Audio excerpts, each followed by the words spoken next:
भगवान श्रीकृष्णाचा जन्म. श्रीकृष्ण कोण होते? भगवान श्रीकृष्णाचा जन्म माता देवकीच्या गर्भातून झाला. त्यांच्या वडिलांचे नाव वासुदेव होते. देवकीला त्यांच्या भावाने कारागृहामध्ये बंद केले होते, कारण तिथे ऐश्वर्य नव्हती आणि त्यात म्हटले जाते की त्याच्या भावाचा कोट त्याच्या 8व्या मुलाकडून असणार आहे. पण कृष्णाचा जन्म होताच वासुदेवाने यांना यशोदा आणि नंदा बाबांच्या घरी पाठवले आणि त्यांना टोपिरीमध्ये ठेवले आणि त्यांच्या घरी जन्मलेल्या मुलाला त्याच्या जागी ठेवले. असे म्हटले जाते की ती कृष्णाची एक मायावी युक्ती होती. जन्माच्या वेळीच देवाने पालकांना पूर्ण दर्शन दिले आणि सांगितले की मी पुन्हा मूल झालो, मला तुझ्या मित्राच्या नंदबाबांच्या घरी पाठव आणि त्याच्या मुलीला तुझ्याकडे घेऊन ये. तू काळजी करू नकोस. तुरुंगाचे सर्व सैनिक झोपतील आणि तुरुंगाचा दरवाजा स्वतः उघडेल. यमुना नदी देखील तुम्हाला मार्ग देईल. परमेश्वराने सांगितल्याप्रमाणे हे घडले आणि बालकृष्णाने तुरुंग सोडले. श्रीकृष्णाचे बालपण. तर वडील वसुदेवजींनी बाल श्रीकृष्णाला तुरुंगातून बाहेर काढले आणि यमुना नदी पार केली. जेव्हा मित्र वृंदावनात नंदाच्या घरी गेले, त्यांच्या मुलाला घेऊन त्यांच्या मुलीसह परतले, तेव्हा तुरुंगाचे दरवाजे स्वतः बंद झाले. कंसाला जेव्हा कळले की देवकीने एका मुलाला जन्म दिला आहे, मग तो मरण्यासाठी आला आणि मुलीला उचलून तिला फेकून द्यायचा होता. पण मुलगी हवेत अदृश्य झाली आणि म्हणाली की ज्या दृष्टाने तुला मारले तो वृंदावनला पोहोचला आहे. तर कंस कोण होता? तर आपण पुढच्या व्हिडिओमध्ये बघणार आहोत की कंस कोण होता. तर कंस हा एकेकाळी मथुरेचा राजा कंस हा जानकीचा भाऊ होता आणि तो आपली बहीण म्हणजे कोण देवकीला त्याच्या सासऱ्यांच्या घरी सोडण्यासाठी जात असताना अचानक वाटेवर आकाशवाणी झाली.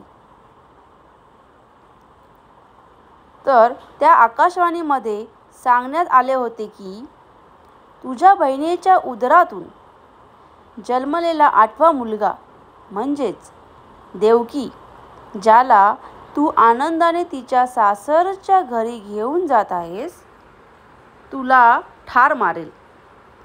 कंसने वासुदेवाला म्हणजे देवकीचा पती याला मारण्यास सांगितले, तेव्हा तो घाबरला. देवकी आणि वासुदेव यांनी कैदी घेतले. मग देवकीने कंसाला विनवणी केली आणि सांगितले की मी स्वतः घेऊन माझ्या मुलाला तुझ्या स्वाधीन करेल. तुझा मेहुणा निर्दोष आहे, त्यांना मारून काय फायदा होईल. कंसाने देवकीची आज्ञा पाळली आणि वासुदेव आणि देवकीला मथुरेच्या तुरुंगात टाकले. तर तुरुंगात काही काळानंतर त्या ठिकाणी देवकी आणि वासुदेव यांना मूल झाले. कंसाला हे कळताच त्याने तुरुंगात येऊन त्या मुलाचा वध केला. त्याचप्रमाणे कंसाने देवकी आणि वासुदेवाच्या 7ही पुत्रांना एक एक करून मारले. जेव्हा 8व्या मुलाची पाळी होती, तेव्हा तुरुंगातील गार्ड दुप्पट करण्यात आला. तर तुरुंगात अनेक सैनिक तैनात होते. कंसाने श्रीकृष्णाला मारण्यासाठी मायावी राक्षस पाठवले होते. कंस खूप घाबरला होता, कारण त्याचा काळ हा जन्मला होता आणि त्याच्या तावडीतून सुटला होता. आता कंसाला श्रीकृष्णाला मारण्याची चिंता वाटू लागली. मग त्याने श्रीकृष्णाचा वध करण्यासाठी पुतना नावाचा राक्षसी पाठवला. तर पुतना कोण होता?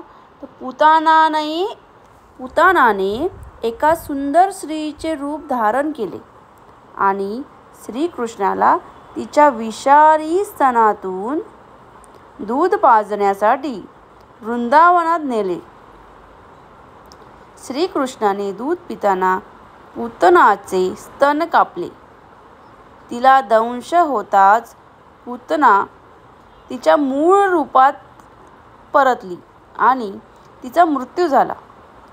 कंसाला जेव्हा हे कळले तेव्हा तो दुःखी आणि चिंताग्रस्त मात्र भरपूर झाला. तर काही काळानंतर त्याने श्रीकृष्णाला मारण्यासाठी दुसरा राक्षस देखील पाठवला. राक्षस बगळ्याचे रूप घेऊन श्रीकृष्णाला मारण्यासाठी धावला. लगेच श्रीकृष्णाने त्यालाही धरले आणि त्यालाही लांब फेकून असे दिले. त्यानंतर राक्षस थेट नरकात गेला. तेव्हापासून त्या राक्षसाचे नाव वकासूर होते. त्यानंतर कंसाने कालिया नाग पाठवला. मग श्रीकृष्णाने त्याच्याशी युद्ध केले आणि नंतर तो सापाच्या डोक्यावर बासरी वाजवत नाचू लागला. तर त्यानंतर कालिया नाग तेथून निघून गेला.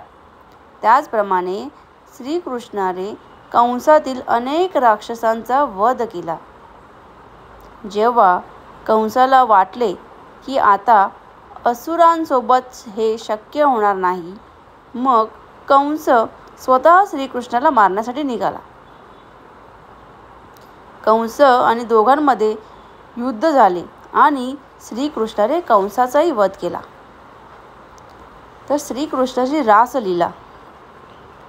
श्रीकृष्ण रासलीला वाजवायचे आणि गोकुळात गोपियांसोबत त्याची बासरी वाजवायचे. सर्व गोकुळ रहिवासी प्राणी आणि पक्षी इत्यादी त्याच्या बासरीचा सूर ऐकून खूप आनंदित झाले आणि त्यांना हा आवाज खूप आवडला. श्रीकृष्ण गोकुळात राधावर प्रेम करायचे. उज्जैनमध्ये कृष्ण बलराम यांचे शिक्षण. तर श्रीकृष्णाचा वनवास संपुष्टात येत होता आणि आता राज्याची भीतीही जाणवत होती. म्हणूनच श्रीकृष्ण आणि बलराम यांना दीक्षा घेण्यासाठी उज्जैनला पाठवण्यात आले. तर उज्जैनमध्ये दोन्ही भावांनी श्री संपद यांच्या आश्रमात शिक्षण आणि दीक्षा घेण्यास सुरुवात केली. तर तिकडे सुदामाशी मैत्री आणि द्वारकाधीश पद. त्याच आश्रमात श्रीकृष्णाची सुदामाशी मैत्री झाली. ते जवळचे मित्र होते. त्यांच्या मैत्रीच्या चर्चा दूरवर होत्या. शिक्षण आणि दीक्षासह शस्त्रांचे ज्ञान प्राप्त केल्यानंतर तो परत आला आणि द्वारकापुरीचा राजा झाला. श्रीकृष्ण आणि रुक्मिणी यांचा विवाह. मध्य प्रदेशातील धार जिल्ह्यात अमझेरा नावाचे शहर होते. त्यावेळी राजा भीष्मकचे राज्य होते. त्याला 5 मुलगे आणि एक अतिशय सुंदर मुलगी होती. तिचे नाव हे रुक्मिणी होते. रुक्मिणीने स्वतःला श्रीकृष्णाला समर्पित केले होते.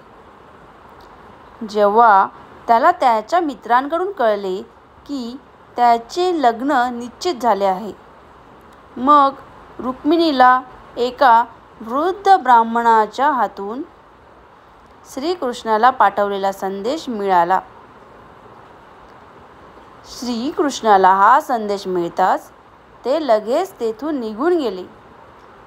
श्रीकृष्ण आले आणि रुक्मिणीचे अपहरण करून तिला द्वारकापुरीला आणले.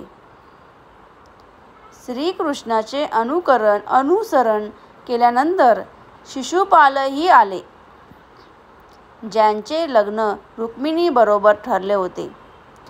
द्वारकापुरीमध्ये श्रीकृष्ण आणि बलराम या 2 भावांच्या सैन्यासह आणि शिशुपालाच्या सैन्याबरोबर भयंकर युद्ध झाले, ज्यात शिशुपालचे सैन्य नष्ट झाले.